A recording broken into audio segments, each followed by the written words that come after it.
اور جماعت کے روحانی پیشوا پیر صاحب پاگارو سندھ کے دورے کے بعد اب پہنچے ہیں اوستا محمد۔ اوستا محمد میں سابق وزیر اعلیٰ بلوچستان جان محمد جمالی کی خصوصی دعوت پر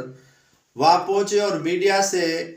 غیر رسمی گفتگو میں بڑے انکشافات کیے۔ کہنے لگے کہ آصف علی زرداری کو سندھ میں مینڈیٹ دیا گیا ہے اس وجہ سے کہ سندھو دریا سے 6 کینال نکالے جا رہے ہیں یا نکالے گئے ہیں یا نکالے جائیں گے، کیونکہ سندھ کی زمین جو آباد ہے اس کو بنجر بنانے کے لیے اور پنجاب کی بنجر زمین کو آباد بنانے کے لیے این او سی آصف علی زرداری نے دے دیے، ہم سے پوچھا تک نہیں گیا اور ہم سے مینڈیٹ ہمارا تو چوری کیا گیا اور ہمیں تو مینڈیٹ ہی سندھ میں نہیں دیا گیا ہے۔ اگر سندھ پانی نہیں آیا تو یقیناً بلوچستان کو بھی پانی میسر نہیں ہوگا۔ ایسی الیکشن کرانے کے حوالے سے پیر صاحب پاگاروں نے کہا کہ ایسی الیکشن کیوں کرائی جاتی ہے جس کا کوئی فائدہ نہیں ہے، کسی کا کوئی سنتا نہیں ہے، کسی کی کوئی اہمیت ہی نہیں ہے، تو اس سے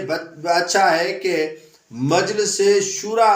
قائم کر دی جائے۔ پیر صاحب پاگاروں نے کہا کہ ملک کے حالات بتا رہے ہیں کہ حکومت سے یہ ملک نہیں چل رہا ہے، یہ موجودہ حکومت ڈیلیور نہیں کر رہی ہے اور پاکستان کے اندر جو ہے وہ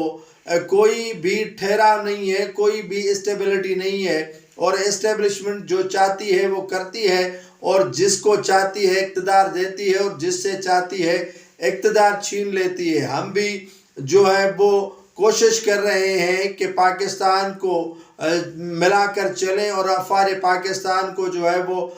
ان کو ساتھ لے کر چلیں اور فوج جو ہے پاکستان کی شہ رگ ہے اور فوج کے سوائے پاکستان کچھ بھی نہیں ہے۔ اور پیر صاحب پاگاروں نے کہا کہ بلوچستان کے لوگوں کو اگر عزت نہیں ملے گی تو یقیناً پاکستان میں اسٹیبلٹی قائم نہیں ہوگی۔ بلوچستان کی عزت میں ہی پاکستان کی بقا ہے اور بلوچستان کے عوام کو حقوق دینے سے ہی